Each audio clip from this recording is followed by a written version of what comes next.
الله أكبر.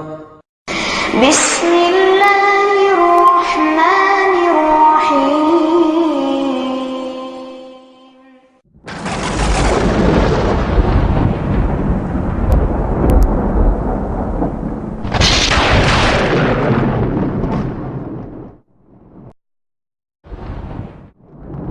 وقل جاء الحق وزهق الباطل إن الباطل كان زهوقا۔ اب آپ سماعت فرمائیں 13واں درس نبی اکرم صلی اللہ علیہ وسلم سے ظلم و جور اور قتل کی کوشش نیز مسلمانوں کا حبشہ کی طرف ہجرت کرنے کا بیان۔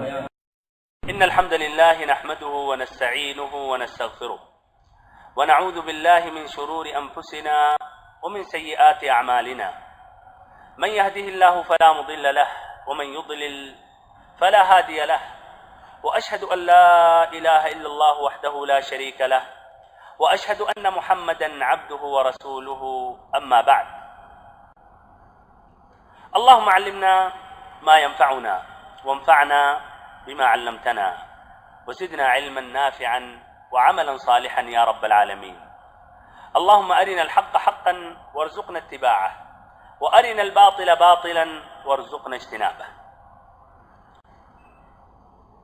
ساری تعریفیں اللہ رب العالمین کے لیے ہیں اور مکمل ترین پورے طور پر درود و سلام اس کے رسول، اس کے حبیب، ہمارے امام، ہمارے سردار محمد صلی اللہ علیہ وسلم پر، آپ کے آل پر، آپ کے اصحاب پر اور اس پر جس نے قیامت تک آپ کا راستہ اختیار کیا اور آپ کی ہدایت سے راہیاب ہوا۔ اور اللہ رب العزت سے دعا کرتا ہوں کہ ہمارا اور آپ سبھی کا انہی میں شمار کرے جنہوں نے آپ صلی اللہ علیہ وسلم کا راستہ اختیار کیا اور آپ کی ہدایت سے راہیاب ہوئے، آمین یا رب العالمین۔ واجب الاحترام بھائیوں، محترم ساتھیوں، عزیز بچوں اور ہماری ماں اور بہنوں، گزشتہ درس میں نے وہ کمزور مسلمانوں کا ذکر کیا اور جو مختلف قسم کی اذیتیں مشرکین نے، کفار مکہ نے پہنچایا، اس کی وضاحت کی گئی اور چند مثالیں پیش کی گئیں، اور یہ بھی ذکر کیا گیا کہ نبی صلی اللہ علیہ وسلم تک یہ مشرکین نہ پہنچ سکے یا کافی دشواریاں ان کو جھیلنی پڑی نبی صلی اللہ علیہ وسلم کو تکلیف پہنچانے میں، اس لیے کہ نبی صلی اللہ علیہ وسلم کے چچا ابو طالب آپ کی حمایت اور آپ کی حفاظت کیا کرتے تھے، لیکن تب بھی انہوں نے ہمت کی، خاصتاً جب آپ صلی اللہ علیہ وسلم کی دعوت آگے بڑھتے ہوئی چلی جا رہی تھی، کافی لوگ اسلام میں داخل ہونے لگے، لیکن ہر قسم کے لوگ، عام قسم کے لوگوں نے یہ کوشش یا یہ تکلیف یا یہ تعذیب نہ دے سکے نبی صلی اللہ علیہ وسلم کو، بلکہ ان میں جو اشراف تھے، بڑے تھے، سردار تھے، انہوں نے یہ ہمت کی۔ ابن اسحاق اپنی کتاب السیرہ میں ذکر کرتے ہیں کہ آپ صلی اللہ علیہ وسلم کو گھر کے اندر جو تکلیف دینے والے لوگ تھے وہ یہ لوگ تھے: نمبر 1 ابو لہب، ایسے ہی حکم ابن ابی العاص ابن ابی امیہ، عقبہ ابن ابی معیط، عدی بن حمراء الثقفی ابن الاصداء الہذلی، یہ سبھی نبی صلی اللہ علیہ وسلم کے پڑوسی تھے۔ آپ صلی اللہ علیہ وسلم رات میں تہجد کی نماز کے لیے، قرآن مجید کی تلاوت کے لیے جب کھڑے ہوتے تھے تو ایک قسم تکلیف کی دیکھیں آپ کہ بکری کی بچے دانی لا کر نبی صلی اللہ علیہ وسلم پر پھینکتے تھے۔ ایسے ہی امیہ بن خلف، یہ بھی نبی صلی اللہ علیہ وسلم کا ایک دشمن تھا، آپ صلی اللہ علیہ وسلم کو دیکھتا تو طعن و تشنیع کرتا، آنکھیں دبا کر اشارے کرتے ہوئے مذاق کیا کرتا تھا، ایسے ہی یہی امیہ بن خلف کا بھائی ابی بن خلف تھا، یہ بھی بدبخت تھا اور یہ نبی صلی اللہ علیہ وسلم کو دھمکیاں دیا کرتا تھا اور یہ کہا کرتا تھا کہ ہمارے پاس ایک گھوڑا ہے جس کا نام عود ہے اور اس گھوڑے کی خوراک 3 صاع ہے، میں اس پر سوار ہو کر آپ کو قتل کروں گا۔ آپ صلی اللہ علیہ وسلم اکثر جواب نہیں دیا کرتے تھے، لیکن جب عاجز ہو گئے اور برابر کہتا رہا تو ایک مرتبہ آپ نے کہا کہ میں انشاءاللہ تجھے قتل کروں گا، اور سبحان اللہ ایسا ہی ہوا۔ میدان احد میں، جنگ احد میں نبی صلی اللہ علیہ وسلم نے اس کو قتل کیا۔ ایسے یہی ابی بن خلف ایک مرتبہ پرانی ہڈی لایا، اپنے ہاتھ میں رکھا، پھر اس کو اپنے ہاتھوں سے دبانے کے بعد، اس کو توڑنے کے بعد نبی صلی اللہ علیہ وسلم کے چہرے پر پھونکا۔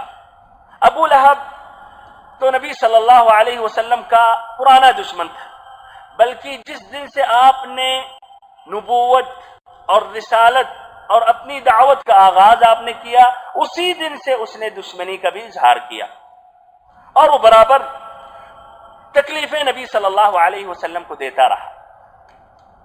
علی سبیل المثال اس کے 2 لڑکے تھے، عتبہ اور عتیبہ، اور ان دونوں کے عقد میں نبی پاک صلی اللہ علیہ وسلم کی 2 صاحبزادیاں تھیں، ام کلثوم اور رقیہ۔ نبی صلی اللہ علیہ وسلم نے جب نبوت کا اعلان کیا اور آپ بعد میں جب دعوت اللہ کا پیغام دیتے رہے تو ابو لہب نے اپنے بیٹوں سے کہا کہ یہ دونوں کا طلاق دے دو، اور اصرار کیا اور کہا کہ تمہارا یا تم دونوں کا آمنا سامنا ہم پر حرام ہے، آمنا سامنا حرام ہے، جب تک نہ دونوں کا طلاق دو۔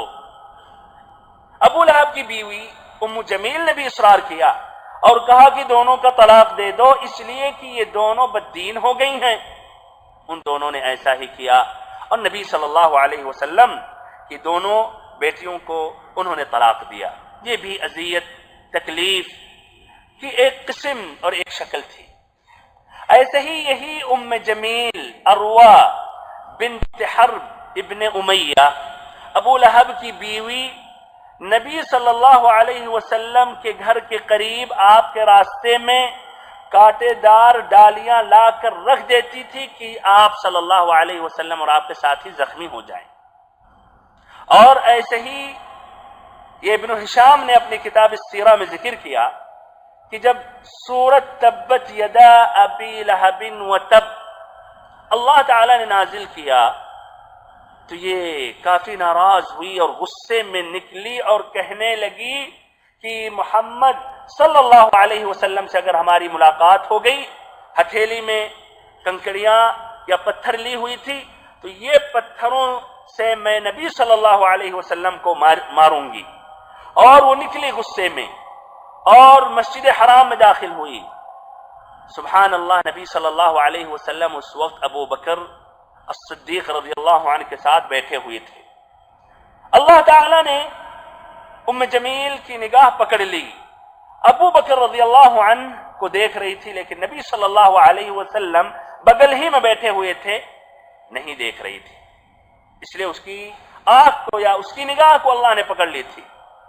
تو ابو بکر رضی اللہ عنہ سے کہنے لگی کہ تمہارا ساتھی کہاں ہے؟ میں نے سنا ہے کہ میرا ہجو کر رہا ہے، میری برائی کر رہا ہے، اور اگر ہماری ملاقات ہو گئی تو یہ ہمارے ہاتھ میں جو یہ پتھر ہیں اس کے منہ پر دے ماروں گی۔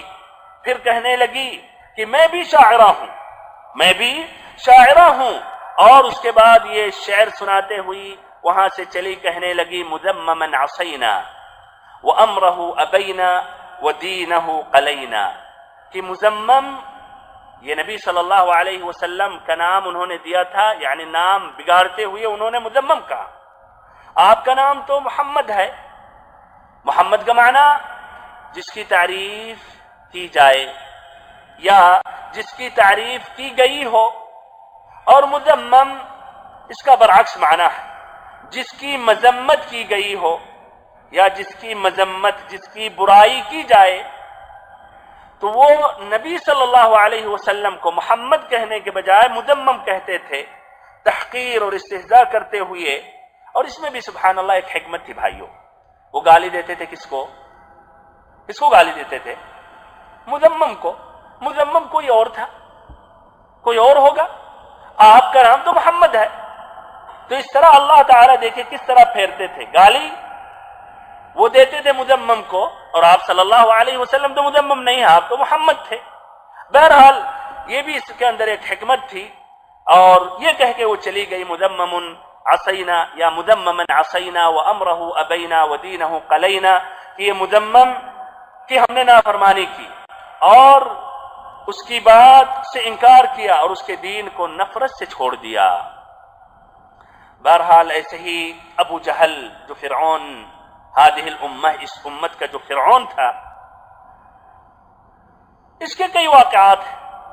ان واقعات میں سے نبی صلی اللہ علیہ وسلم کو مسجد حرام کعبہ کے پاس نماز پڑھنے سے روکتا تھا، اور اس کا ذکر سورۃ العلق اقرأ بسم ربک الذی خلق میں آیا ہے.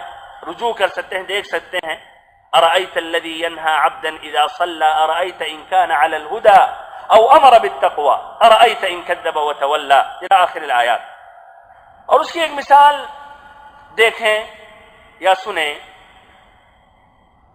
صحیح امام مسلم کی روایت ہے، ابو ہریرہ رضی اللہ عنہ سے روایت کرتے ہیں کہ یہی ابو جہل ایک روز اپنے ساتھیوں سے کہنے لگا، ایعفر محمد صلی اللہ علیہ وسلم جبہتہ بین اظہرکم، کہ یہ محمد صلی اللہ علیہ وسلم اپنا چہرہ مٹی پر، زمین پر رکھتا ہے تم سبھی کے سامنے.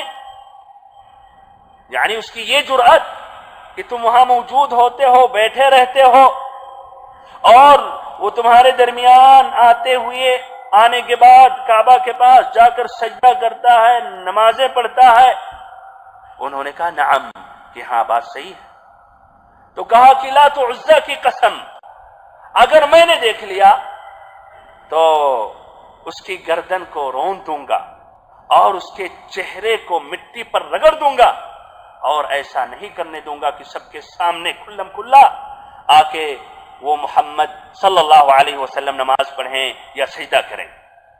اس کے بعد ابو جہل نے دیکھا آپ صلی اللہ علیہ وسلم کو مسجد حرام میں داخل ہوتے ہوئے، نماز پڑھتے ہوئے. آگے بڑھا آپ صلی اللہ علیہ وسلم پر حملہ کرنے کے لیے.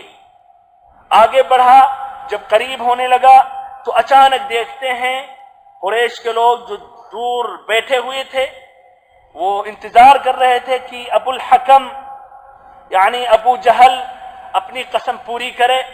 تو دیکھا اچانک اپنے ایڑی کے بل پلٹ رہا ہے اور دونوں ہاتھوں سے بچاؤ کر رہا ہے. تعجب میں پڑ گئے، کہنے لگے ابو الحکم کیا بات ہے، کیا وجہ ہے؟ اپنی جگہ پر آگے بڑھنے کے بجائے پیچھے پلٹ رہے ہو، اور ساتھ ساتھ جس طرح ہاتھ سے کسی کو ہٹا رہے ہو، اپنے آپ کو بچانے کی کوشش کر رہے ہو.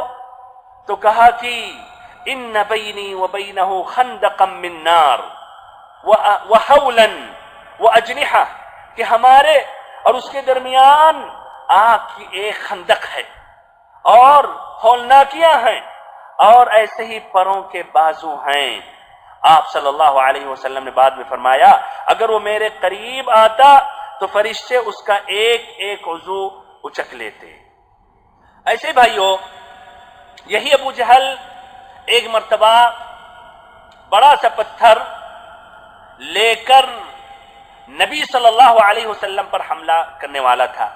جبریل امین نے نبی صلی اللہ علیہ وسلم کی حفاظت کی، بلکہ اگر وہ قریب ہوتا تو اس کو جبریل امین پکڑ لیتے اور وہ ہلاک ہو جاتا. ایسے ہی صحیح امام بخاری کی ایک روایت ہے ابن مسعود رضی اللہ عنہ سے کہ ایک بار بیت اللہ الحرام کے پاس نبی صلی اللہ علیہ وسلم نماز پڑھ رہے تھے. ابو جہل بھی ان کے ساتھ بیٹھا ہوا تھا، اور یہ مشرکین مکہ بڑے بڑے سردار وہاں یہ دیکھ رہے تھے نبی صلی اللہ علیہ وسلم کو نماز پڑھتے ہوئے. تو ابو جہل نے کہا کہ کون ہے وہ شخص، کون یہ ہمت کرے گا کہ بنی فلان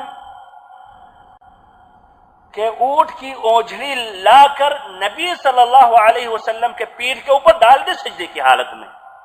اس میں عقبہ بن ابی معیط وہ بدبخت شخص نے ہمت کی اور اس نے کہا کہ میں یہ کر کے رہوں گا، اور اس نے ایسا ہی کیا۔ بنی فلان کسی کے گھر انہوں نے اونٹ ذبح کیا تھا اور جا کے اس نے اوجھڑی اونٹ کی لائی اور اونٹ کی اوجھڑی بھائیوں کافی بڑی ہوتی ہے، لے کر پہنچا اور نبی صلی اللہ علیہ وسلم کا انتظار کرنے لگا۔ جب آپ صلی اللہ علیہ وسلم سجدے میں گئے تو دونوں کندھوں کے بیچ میں اس نے اوجھڑی ڈال دی۔ پھر وہ مشرکین ہنسی کے مارے ایک دوسرے پر گرنے لگے اور آپ صلی اللہ علیہ وسلم اس سجدے ہی کی حالت میں تھے، اٹھ نہ سکے، یہاں تک کہ آپ کی صاحبزادی فاطمہ رضی اللہ عنہا تک یہ خبر پہنچی یا قریب ہی میں تھیں، وہاں آئیں اور دوڑتے دوڑتے آئی اور نبی صلی اللہ علیہ وسلم کے کندھوں سے انہوں نے اوجھڑی کو ہٹایا اور پھر اس طرح دور کیا۔ آپ صلی اللہ علیہ وسلم نے بد دعا دی پورے قریش پر، کہا اللہم علیک بقریش، کہ اللہ قریش کو پکڑ لے۔ پھر اس کے بعد آپ نے کہا اللہم علیک بفلان و فلان و فلان، کہ اے اللہ فلاں کو بھی پکڑ لے، فلاں کو بھی پکڑ لے اور فلاں کو بھی پکڑ لے۔ یہ بات بہت ہی شاق گزری مشرکین پر، اس لیے کہ ان کا یہ عقیدہ تھا کہ یہ کعبہ کے پاس یا مسجد حرام میں جو بھی دعا مانگے تو اس کی دعا قبول ہوتی ہے۔ اس طرح پریشان ہو گئے اور بہت ہی شاق کی بات گزری، اور سبحان اللہ، اللہ تعالیٰ نے نبی صلی اللہ علیہ وسلم کی اس دعا کو قبول کی، اور یہ جتنے لوگوں کا نام نبی صلی اللہ علیہ وسلم نے لیا بدر لڑائی میں سب کے سب قتل کیے گئے۔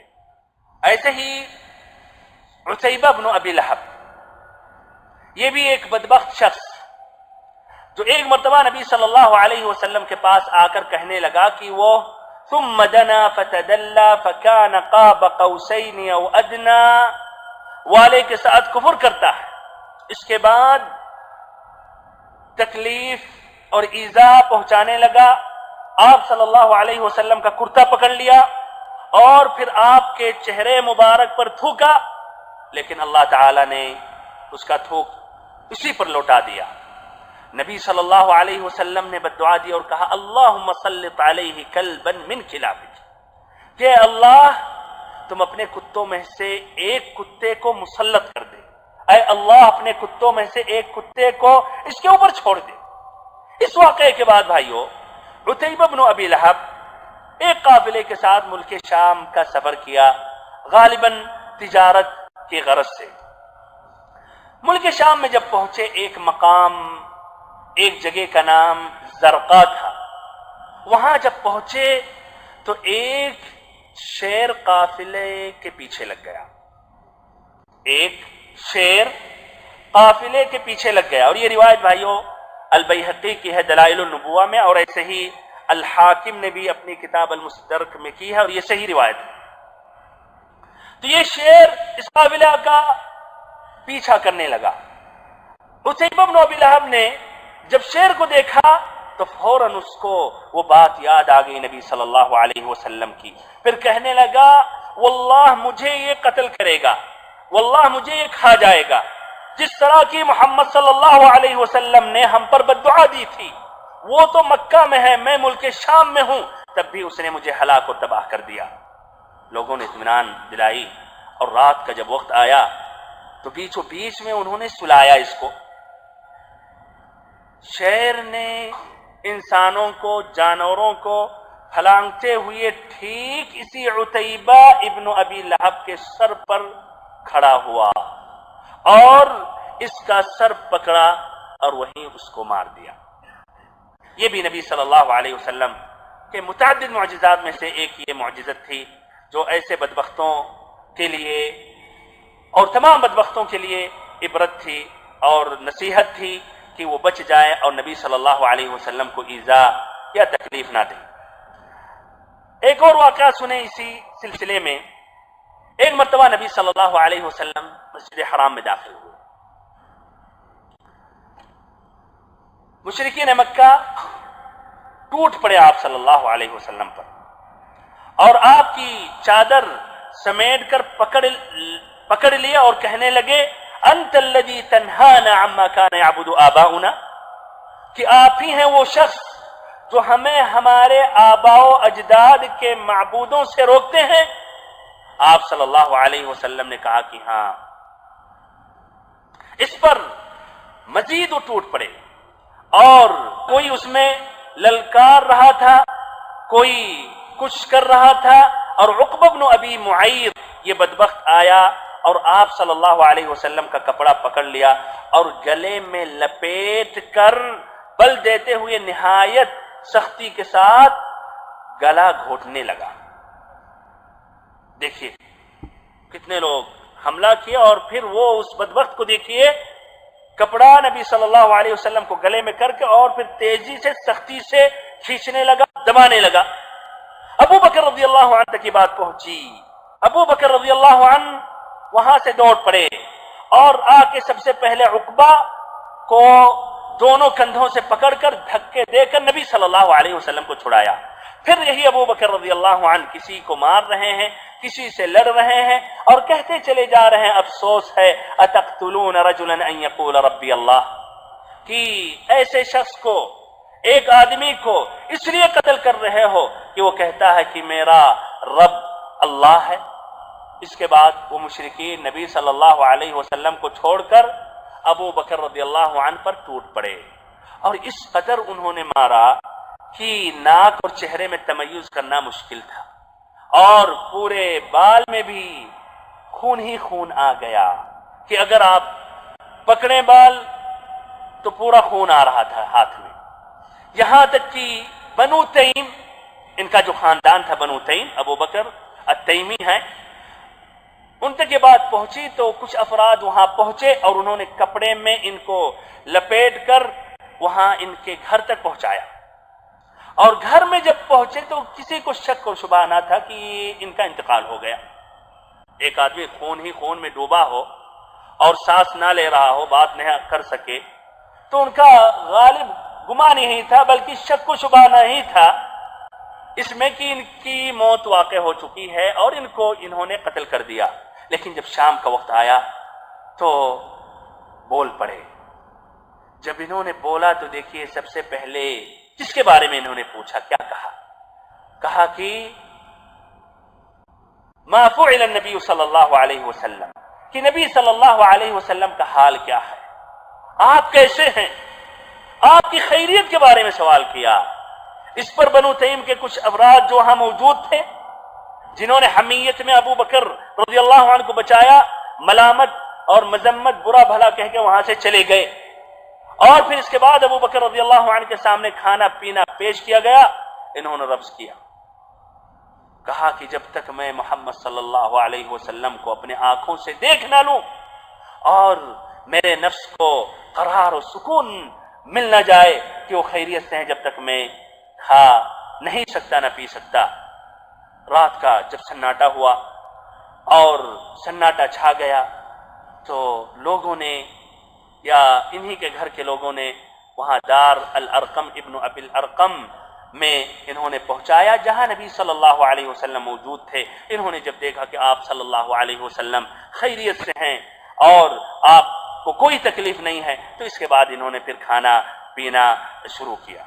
بھائیو، اس طرح اور بھی متعدد واقعات ہیں جو میں نے علی سبیل المثال یہ چند واقعات میں نے ذکر کیا اور کافی ہے واضح کرنے کے لیے کہ کتنی مشقتیں اور کتنی اذیتیں نبی صلی اللہ علیہ وسلم نے اور صحابہ کرام نے سہا یہ دین اسلام کے پیغام کو ہم تک پہنچانے کے لیے. ہم تک پہنچانے میں انہوں نے کتنی تکلیفیں اور مشقتیں برداشت کی. اس کے اندر جو سبق اور عبرت کی باتیں ہیں میں نے سابقہ درس میں ذکر کیا تھا، اسی لیے دوبارہ ذکر کرنا مناسب نہیں سمجھتا ہوں، لیکن دو باتیں ضرور میں ذکر کروں گا.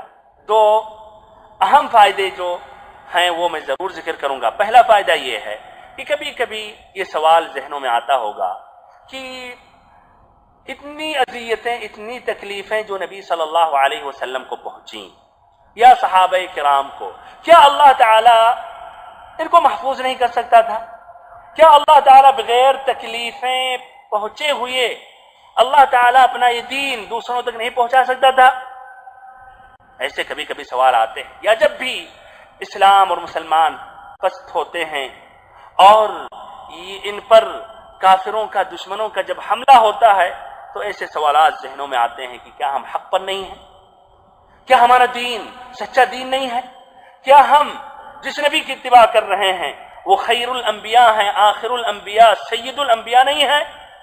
جواب بھائیو، بالکل وہ خیر الانبیاء ہیں اور افضل الانبیاء ہیں، اور یہ دین سب سے سچا دین ہے، اور آپ بھی صحیح راستے پر ہیں، اور آپ ہی سے اللہ تعالیٰ خوش ہے، اس لیے کہ آپ مسلمان ہیں اور اسلام کے علاوہ اللہ تعالیٰ کے نزدیک کوئی اور دین مقبول نہیں ہے۔ لیکن حکمت وجہ یہ ہے بھائیو کہ ہم انسان اللہ کے بندے ہیں، ہمیں یہ جاننا چاہیے کہ ہم اللہ کے بندے ہیں، اور اللہ کا جو بندہ ہے وہ مکلف بھی ہے، اللہ نے اس کو مکلف کیا ہے، اللہ نے اس کو مکلف کیا ہے۔ اب جب یہ انسان بندہ ہے ساتھ ساتھ مکلف ہے تو ایسی اذیتیں بھی سہنی پڑیں گی اور ایسی اذیتوں کا سامنا بھی کرنا پڑے گا۔ انبیاء کرام اس دنیا میں آئے، ان کو بھی بہت قسم کی اذیتیں پہنچائی گئیں، بلکہ بہت سے انبیاء کو قتل کیا گیا، بہت سے انبیاء کو قتل کیا گیا، اور بہت سے انبیاء کو ان کے اوطان سے باہر نکالا گیا، بہت سے انبیاء کرام پر مختلف قسم کی تہمتیں لگائی گئیں۔ تو بھائیو، اللہ تعالیٰ ہر چیز پر قادر ہے۔ اللہ تعالیٰ اگر چاہے کن کہے کہ دین اسلام ہر جگہ پہنچ جائے، بلکہ تمام لوگ مسلمان ہو جائیں، لیکن یہ سنت الہیہ ہے کہ حق اور باطل میں ہمیشہ اس طرح لڑائی جھگڑا مواجہہ چلتا رہے گا، اور اہل حق کو بھی تکلیفیں ملتی رہیں گی۔ تو یہ جاننے کے بعد یہ بھائیو جواب مل جاتا ہے، اس لیے کہ ہم انسان ہیں، اور انسان جو ہے وہ مکلف ہے، اور اگر وہ مکلف ہے تو ایسے مشقتیں سہنا اس کو پڑے گا۔ دوسرا بھائیو فائدہ سبق یہ ہے کہ آزمائش یہ ایک میزان ہے، جس میزان سے سچے لوگوں کو تولا جاتا ہے اور برے لوگوں کو تولا جاتا ہے، اور تولنے کے بعد یہ حقیقت واضح ہوتی ہے کہ کون سچا ہے اور کون جھوٹا ہے۔ تو یہ آزمائش، یہ بھائیو امتحان، یہ ایک میزان ہے، جس ترازو پر تولنے کے بعد حقیقت سامنے آ جاتی ہے۔ سچا کون ہے، جھوٹا کون ہے، پکا کون ہے، کچا کون ہے، مؤمن کون ہے، کافر کون ہے، اور منافق کون ہے۔ اللہ تعالیٰ نے قرآن مجید میں فرمایا، الف لام میم احسب الناس ان يتركوا ان يقولوا آمنا وهم لا يفتنون ولقد فتنا الذين من قبلهم فليعلمن الله الذين صدقوا وليعلمن الكاذبين۔ ایسے ہی دوسری جگہ اللہ تعالیٰ نے فرمایا، ام حسبتم ان تدخلوا الجنة ولما يعلم الله الذين جاهدوا منكم ويعلم الصابرين۔ کیا تم یہ سمجھ بیٹھے ہو کہ تم جنت میں ایسے ہی آسانی سے داخل ہو جاؤ گے، حالانکہ اب تک اللہ تعالی نے یہ ظاہر نہیں کیا کہ تم میں سے جہاد کرنے والے کون ہیں اور صبر کرنے والے کون ہیں۔ یہ بھائیو دو اہم سبق اس واقعات سے ملتے ہیں۔ اس کے بعد یہ ذکر کر رہا ہوں کہ نبی صلی اللہ علیہ وسلم یہ تکلیفیں بڑھنے کے بعد آپ نے دو قدم اٹھایا۔ پہلا قدم دار الارقم۔ دار الارقم یعنی ارقم کا گھر۔ ایک صحابی رسول تھے جن کا نام تھا الارقم ابن ابی الارقم المخزومی۔ ان کا گھر صفا کی پہاڑی کے اوپر تھا، یعنی بدماشوں کی نگاہوں سے دور تھا۔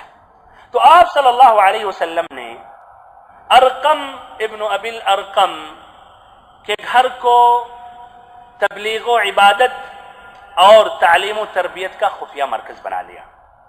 یہاں چھپ کر صحابہ کرام پہنچتے تھے اور آپ صلی اللہ علیہ وسلم قرآن مجید کی آیتوں کی تلاوت فرماتے تھے، ان کا تزکیہ کرتے تھے اور انہیں کتاب و حکمت سکھاتے تھے۔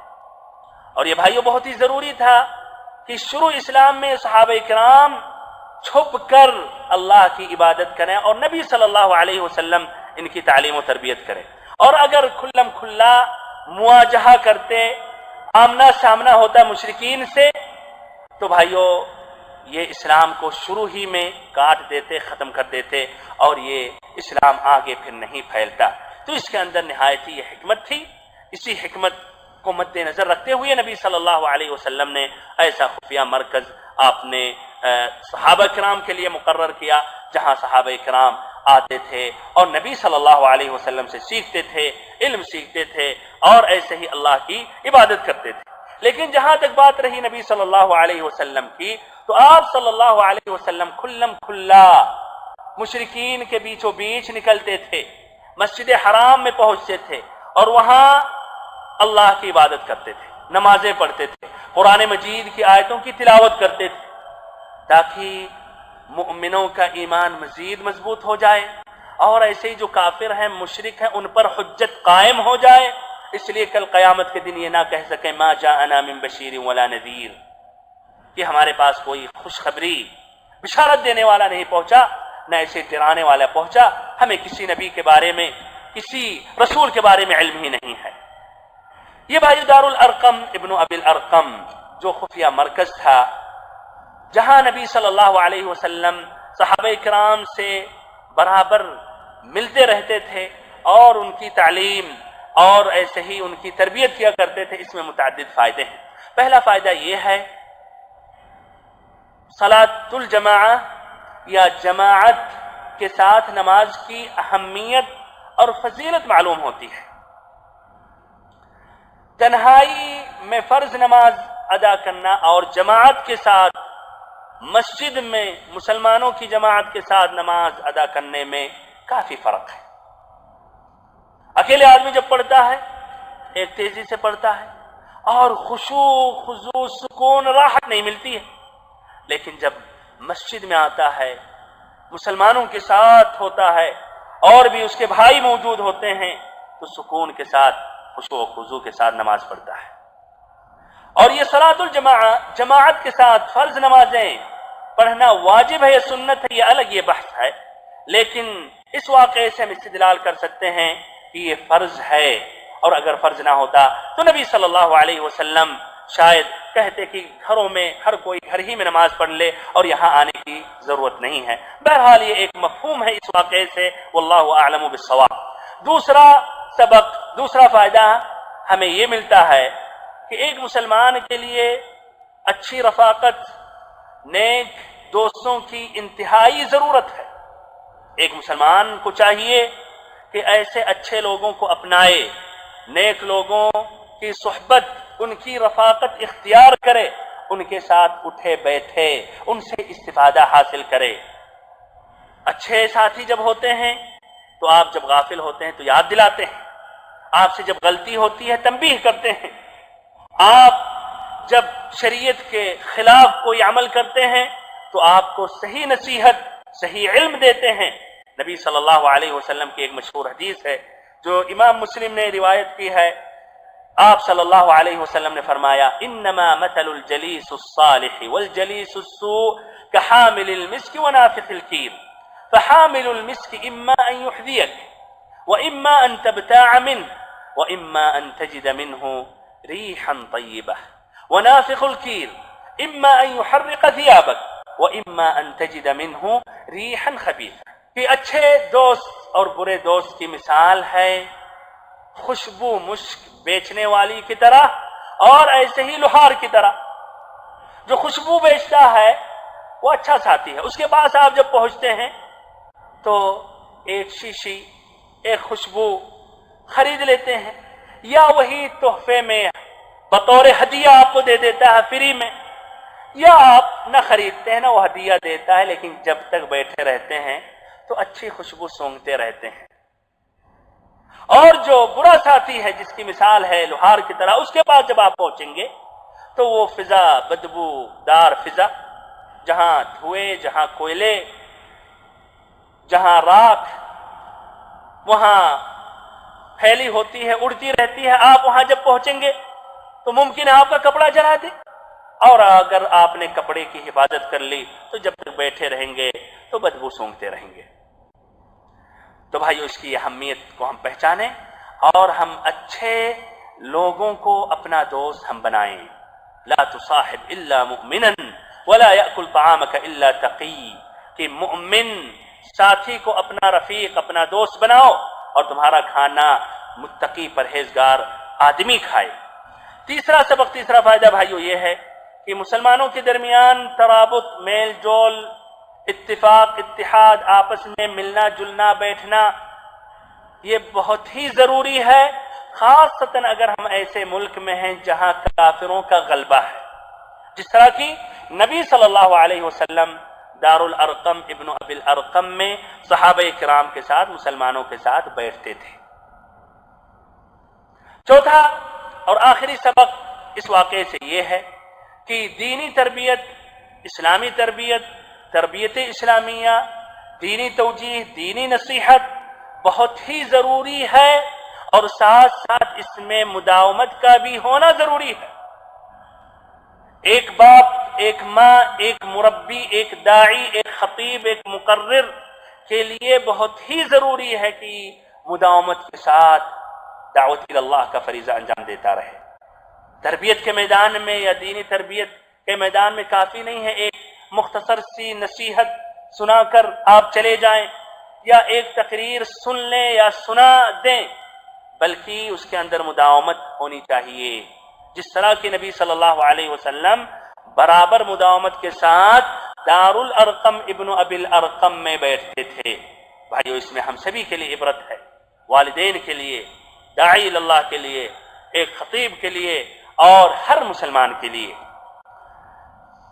اس کے بعد بھائیو دوسرا جو قدم تھا نبی صلی اللہ علیہ وسلم کا، وہ یہ تھا کہ آپ صلی اللہ علیہ وسلم کو اچھی طرح معلوم ہو جانے کے بعد کہ بادشاہ نجاشی، حبشہ کا بادشاہ نجاشی نہایت ہی عدل اور انصاف پسند کرنے والا حاکم ہے، اور اس کے پاس کسی پر ظلم نہیں ہوتا ہے، تو آپ صلی اللہ علیہ وسلم نے مسلمانوں کو ہدایت دی کہ وہ حبشہ ہجرت کریں، کہ وہ حبشہ ہجرت کر جائیں۔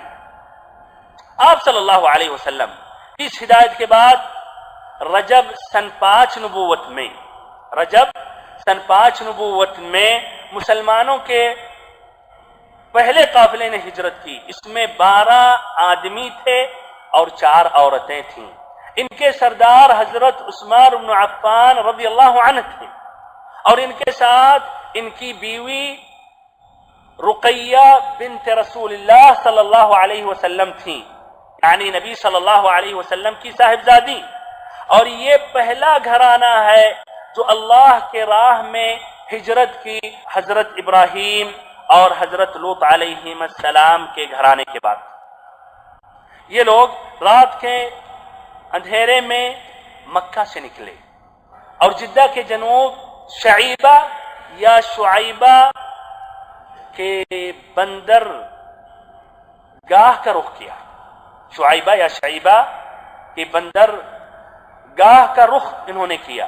یہ بھائیوں، یہ بندرگاہ یہ یہاں سے مکہ والوں کا اکثر سمندر میں جب سفر ہوتا تھا اکثر یہیں شعیبہ بندرگاہ سے ہوتا تھا، اور یہ 68 کلومیٹر جنوب میں واقع ہے، جدہ سے جنوب میں، ساؤتھ میں۔ اس طرح یہ راہ کے اندھیرے میں نکلے اور شعیبہ بندرگاہ پہنچ گئے، اور اللہ تعالیٰ کی مشیت پہلے سے 2 جہازیں وہاں تیار تھیں، 2 تجارتی جہازیں تیار تھیں۔